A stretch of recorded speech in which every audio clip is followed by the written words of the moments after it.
Mu gihe umwuka hagati y'u Rwanda n'igihugu cy'u Burundi mu by'umutekano utaraba mwiza, u Rwanda rwongeye guhura n'ikibazo gikomeye cyane cy'umusirikare w'u Rwanda wisanze muri kasho y'u Burundi, akaba afungiye u Burundi. Byagenze bite? RDF kabisohora itangazo tugezeho muri aka kanya. Twise cyane rero ni itangazo riturutse muri RDF, aho ritangiye rigira riti umusirikare wa RDF yambutse umupaka w'u Rwanda n'u Burundi atabigambiriye. Ni itangazo rifite nimero reference RDF bare DPA bare A bare 10 bare 08 bare 25 Kigali kwa 24 Nzeri 2025. Uyu munsi kwa 24 Nzeri 2025, Sergeant Sadiki Emmanuel, umushoferi mu ngabo z'u Rwanda RDF, yambutse atabigambiriye umupaka wa Gasenyi Nemba ajya mu Burundi, maze atabwa muri yombi na polisi y'u Burundi. Kuri bafungiye kuri station ya polisi ya Kirundo muri komini Busoni, intara ya Butanyerera. RDF ibabajwe nuko iki kibazo cyabaye ku mupaka, kandi yatangiye inzira za diplomasi zikenewe n'ubutegetsi bw'u Burundi kugira ngo uwo musirikare agarurwe mu gihugu. Nahangaha itangazo rirangire, ngira ngo byumviro ni itangazo rikomeye cyane ry'umusirikare w'ingabo z'u Rwanda RDF. ni umushoferi witwa Sergeant Sadiki Emmanuel, akaba uyu muserije yisanze mu gihugu cy'u Burundi ngo atabigambiriye, ariko u Rwanda rukaba rukomeje inzira za diplomasi ndetse n'izindi z'amahoro kugira ngo barebe uburyo uyu Sadiki Emmanuel Serija yagarurwa ku butaka bw'u Rwanda. Reka dukomeze n'andi makuru y'ubusesenguzi bukomeye cyane mu bya diplomasi ndetse na geopolitique n'umusesenguzi mpuzamahanga, akaba mwarimu Oxygene. Ndebe mu gutanga nibura ishusho, twahera kuri Kongo. Ubu Kongo ishusho yayo ku rwego rw'umutekano ikomeje kuba mbi, kuko province ya Nord Kivu, province ya Sud Kivu iracyumvikanamo bombori y'intwaro. Turi buze wenda kutangaho cyane detail mu kibazo cya kabiri wavuze. Province ya Ituri nayo hari bombori, ira mitwe ya Kodeko ikomeje kwica abahema hariya. Hakaba hari imitwe ya ADF nalo iyo amaze kuzamuka hariya muri Ituri, ikaba iri kwica abantu. Urumva ko ishusho imeze nabi, haba muri Chopo za Kisangani, twaba tugiye muri Hotwele na Bazwele naho niko bimeze, yaba na Tanganyika.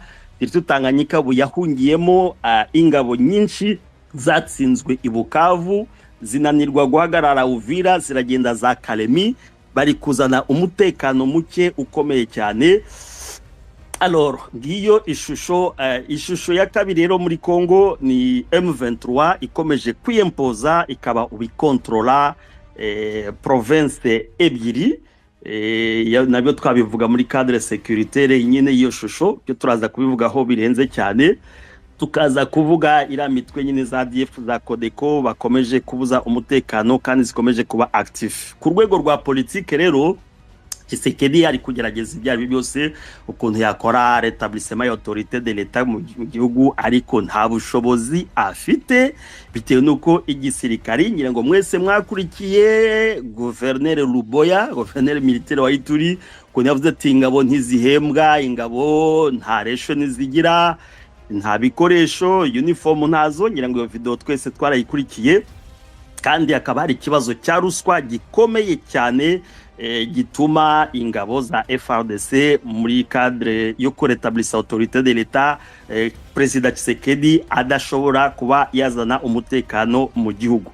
Ku rwego rwa politique rero muri Kongo hari instability ikomeye cyane muri parti au pouvoir ya UDPS, aho haherutse kwicwa n'umunyepolitike ukomeye cyane, yishwe n'abagenzi be mu cyama, kuko hari clan ya Kabuya na clan witwa Deo, bose barwanira kuba ba secrétaire général, kandi aricyo cyama president abamo. Urumva rero ku rwego rwa politique n'agatogo, ku rwego rwa gisirikari n'agatogo, kubitaho kuluna ziri mu mujyi wa Kinshasa, kubitaho force de progrès kwica abantu hariya, yaba Kolozi, yaba Lubumbashi mu mujyi, yaba Matadi. Zira milice za ntuza za IDPS nyine, umaze kwabwira ko IDPS irimo instability ikomeye cyane.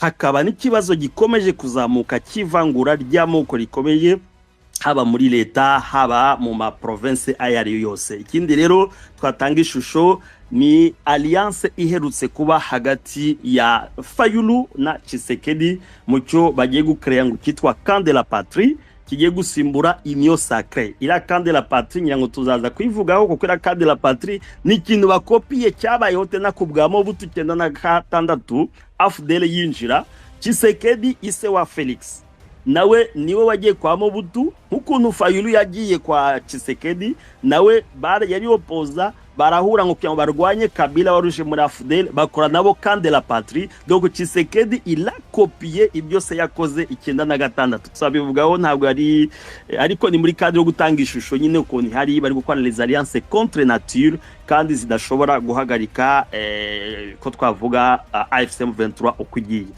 Ngiyo ishusho muri make muri Kongo. Naho mu Rwanda yayo nakarekare umutekano ni wose hagati mu gihugu, ariko hari ikibazo kiri ku mipaka y'u Rwanda n'imbibi hanye n'u Burundi. Ntabwo bimeze neza kuko ibujumbura hari kuvugwaho movement zikomeye cyane yaba des organisations locales za société civile zitangaza ko hari indege zimanuka 3 fois par semaine zimanura intwaro. Uburundi rero ntabwo buri mu ntambara, izi ntwaro bari kuzana kuri aeroport biraboneka. Aeroport ya Bujumbura hari n'amato ari guca Tanzania bagapakira amakonteneri yinjiza ibikoresho bya gisirikare byinshi. Burundi ni igihugu kitari mu ntambara, ngo wakwibaza ati sinibiki. Nyuma yaho President Ndayishimiye wenyine avuze ati ngo bashobora kuzaca hariya mu Kirundo. Rero nguko u Rwanda hagati hari umutekano, ariko ku mipaka n'u Burundi ntibimeze neza. Ariko umupaka yahanye na Kongo ubu ntabwo u Rwanda rukigirana umupaka naho leta ya Kinshasa ikontrola. Kinshasa ubu nta mupaka ifitanye n'u Rwanda muri cadre y'umutekano. Ubu imipaka yose ira 214 km u Rwanda ruhanye umupaka na Kongo, ubu ihanye umupaka na leta ya AFC M23 kuva Kabuhanga ukageza Kamanyola, nuvuga ngo uciye Petite Barriere, Grande Barriere, ukajya kuri Ruzizi 1 Ruzizi 2, ayose na ama frontiere hanye umupaka n'u Rwanda. Aho hose ari contrôler na AFC M23. Yo ni inkuru nayo nshya yuko kwerekana ko u Rwanda nta mupaka rugifitanye na leta ya Kinshasa. Alors ku rwego rw'umutekano rero u Rwanda ubu rufite inganda zikora intwaro za kirimbuzi. Ni twavuga ko ari ikintu gidasanzwe mu karere k'ibiyaga bigari.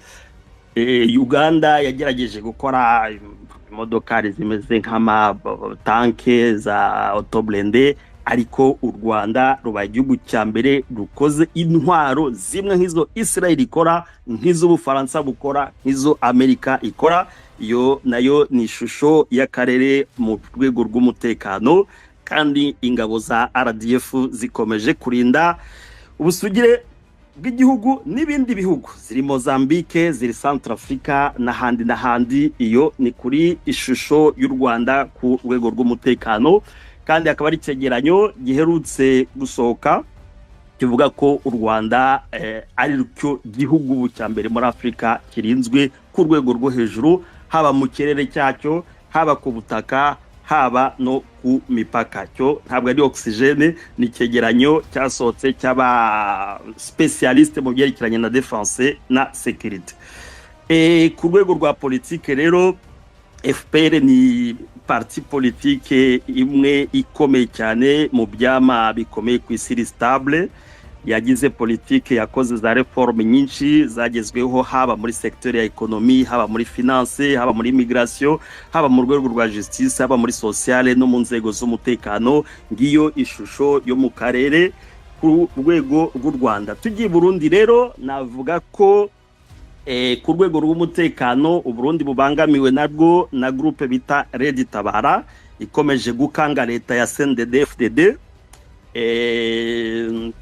Navuga ko ingabo z'u Burundi nazo zikomeje gukorera za operation muri Kongo, ziherutse no gufatanya na bamayimayi na FDLR kwica abantu hariya muri ho plateau ya Minembwe. Kandi bakaba bari gukonstituwa umutekano muke hamwe n'abamayimayi hariya muri Uvira. tukavuga ko hari na presence nyinshi cyane ya FDLR ziri kuboneka i Burundi n'abazalendo n'abapolitisiye benshi b'abakongomani bari i Burundi. Donc turi kwerekana ishusho y'umutekano. Usibye n'ibyo hakaba hari FDLR ziri kuva muri Zambia zikazamuka yitwa za Sandoa. Abazi Lubumbashi, Sandoa no mujyi uri mu majyepfo. Kandi hakaba hari kuvuga ko Sandoa hari etat major bikomeye cyane ya FDLR, ariko bose bakaba bari kuzamuka Bujumbura. Iyo ni ishusho turi gutanga ku makuru dufite n'ubushakashatsi. Ku rwego rwa politike rero, ekonomi y'u Burundi iri hasi cyane, amadevize yarabuze, karabira cyangwa ibitoro byarabuze, ahubwo habayeyo n'amatora ku rwego rwa legislatif. Iyo turi muri cadre politique ku analiza u Burundi. Burundi burutse gukora reforme ya systeme ya ntuza ya administration. Bari bafite ama province nyibagira kuri 10 nangahe, ubayagabanyijemo niba ari nkane nangwa 5. Burasirazuba hari ntuza nani province ya Buhumuza, ariyo iri muri est. Muri ntuza twanabonye ko CNDD yatambutse n'abadepite 16. Iyi Buhumuza niyo abazi Burundi neza ifashe cyari ko province ya Cankuzo, ya Muyinga na Ruyigi. Aho ngaho rero hakaba hari population isa nkaho nayo finisho ni froid, ntiwamenya niba babana na leta nangwa niba babana na opposition. Ariko CNDD ngo yahabonye abadepite 16. Muri Bujumbura, province ya Bujumbura ibarizwa Burundi muri West. Iyi province niyo abazi Burundi niyo bwakera niyo yafashe Bujumbura meri, ifata Bujumbura rural, hariya mu Bubanza na Cibitoki. Alors aha muri Bujumbura harimo nibura nka %60 za opposition, kuko ni province irimo aba intellectuel batumvikana n'ubutegetsi bwa CNDD FDD. Ariko mu mantuza registre twabonye uyu munsi, abonye muri Bujumbura ngo babonyemo abadepite 23 bose n'aba CNDD FDD. Alors muri province ya Burunga babonyemo abadepite 17. Babazi Bujumbura Burundi bwa kera ni haraza Makamba, za Rutana, za Rumonge na za Bururi. Aho ngaho opposition nyinshi cyane, hari nka 70% ya opposition, ariko urumva ko CNDD yabonye abadepite 17. Naho muri province ya Butanyerera babonyemo abadepite 23. Ni haraza Ngozi, za Kirundo, to hara muri Noro nyine, za Kayanza niho hari ndiri ya FLN na FDLR.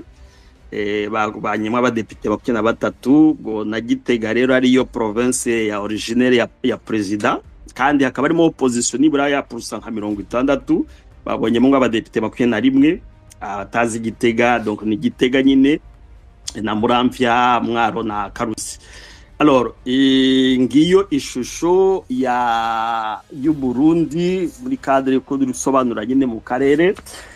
Ariko Burundi bukaba buri mu kibazo gikomeye, dushobora no gutanga akaruru kuri genocide ishobora kubayo, kuko meme n'abantu ba CNDD FDD nabo bari muri navuga ko hari basa nkaho bari divize, kuko ubu haraga kundi katarenza abantu 5 ubu nibo bayobora Burundi. Hari uriya chef d'état major Prime Niyonga, ubu decision zose kujerekanye n'umutekano ni uzifata, ni umanipula president uko ashaka. Akunyirizwa n'uwitwa Steven bari nta Kirutimana, ni wahoze ari ushinzwe bya renseignement militaire, ubu yarasimbuwe. Ariko yasigaye ko ni personne très influente, bakaba bakorana n'abandi ba civile babiri, witwa Pierre Claver niba ndayicariye, ushinzwe ibintu bya commission niba vérité réconciliation, na Reverier Ndikuriyo akaba ari we secrétaire général wa SNL. Abangaba nibo bafata ibyemezo byose. Ubwo bakaba bashigikiwe na Première Dame Angeline Ndayubaha. Manipulation, donc ubu president asa nkaho yafashwe matekwa, ibitavuze abangaba nta wundi babivugaho. Ubu rero habaye na fissure muri CNDD FDD kubera hashobora kuba na za manifestation mu minsi iri kuza. Ngiyo situation y'u Burundi ubu ngubu ukuntu bimeze. Hakaba ari mouvement iherutse kuvuka mu mwaka ushize yitwa Burundi bwa bose. Ubu ngubu iyi niyo mouvement iri guharanira kugira ngo habe impinduka mu Burundi, yaje gufatanya za Frodebu, za Codebu, FDC Sangira, ihuriyemo abarundi bose kugira ngo barebe ukuntu impinduka zaba. Aka gatsiko kari ku instrumentaliza amoko mu Burundi, kugira ngo mwabonye ko hari n'amapanier bashyiramo ngo amatora y'abahutu, amatora y'abatutsi. Ibi bintu i Burundi birakarishe cyane, bishobora kuzana ikibazo gikomeye cyane. Hari hakwiye kuboneka changement, révolution yatuma u Burundi butongera kubamo genocide nk'izabaye mu myaka yashize. Alors i Buganda nta gikomeye cyane cyabaye registré muri iyi minsi, usibye ingabo za UPDF zikomeje gukora operation muri Congo en partenariat na FARDC barwanya Codeco, ariko FARDC kabari ibirego bivuga ko ishobora kwikorana na Codeco, anariyo mpamvu batashoboye kwitsinzura. Ariko UPDF ugahangana na ADF ari Beni bariyo. Ku rwego rwa politike Uganda institution zayo ziri stable, ariko kabifite ikibazo naho cya economy kita yoroheye. Muri Sudani aho hariyo bombori, hari za groupe armée, hari ya Juba ziri kwirirwa zirwana n'andi mamilise bahanganye nabo na leta. Institution ni faible, president ari faible, ararwaye. Hakaba hari aba general bari gushaka gukora impinduka. Donc Sudani nayo mushobora kumva mu minsi itaha habaye yote na bombori ni Sudani y'Epfo, kuko iri accord yabaye muri 2018 ntabwo yabaye mise en application, bituma rero amagroupe yasabye babeyemereye ibintu runaka bitashobotse, akaba mpamvu bombori yatangiye. Ikindi twavuga mu karere nsoza kutanga image ni tension uri hagati ya Kenya na Tanzania. President Samia Suluhu aherutse kurega Kenya evuga ko iri kwivanga muri politiki ya Tanzania kugira ngo basutene opposition kugira ngo Samia ave ku butegetsi. Iyi bombori irahari, imaze kuva muri mu nzandiko, itangiye kujya muri za declaration. Ngira ngo muzumva no mu mezi ataha hashobora kuba umutekano muke cyane ku mipaka ya Tanzania na Kenya. Kandi Tanzania ikaba nayo ikomeje kubika tena abanzi bashobora guhungabanya umutekano w'u Rwanda. Alors Kenya ikaba nayo iri muri instabilité économique ikomeye cyane, bigatuma Tanzania nayo ikoresha abacuruzi n'abanyemari b'abanyakenya kugira ngo bahungisha amakapito yabo muri Tanzania.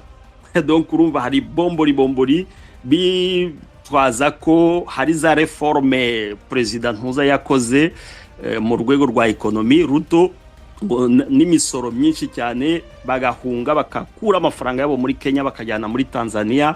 Noneho Kenya nayo igakoresha opposition ya Tanzania guhungabanya umutekano. Mushobora kumva mu minsi iza bwana minister habaye bombori hagati ya Kenya na Tanzania. Ngiyo muri make nsubije ikibazo wambajije, image ya situation politique na situation sécuritaire iri mu karere. Zambia ntuza nta bya grave biriyo, ngira ngo ibyo ngibyo nibyo twabwira abatwumva uko akarere ubu gahagaze. Urakoze bwana minister.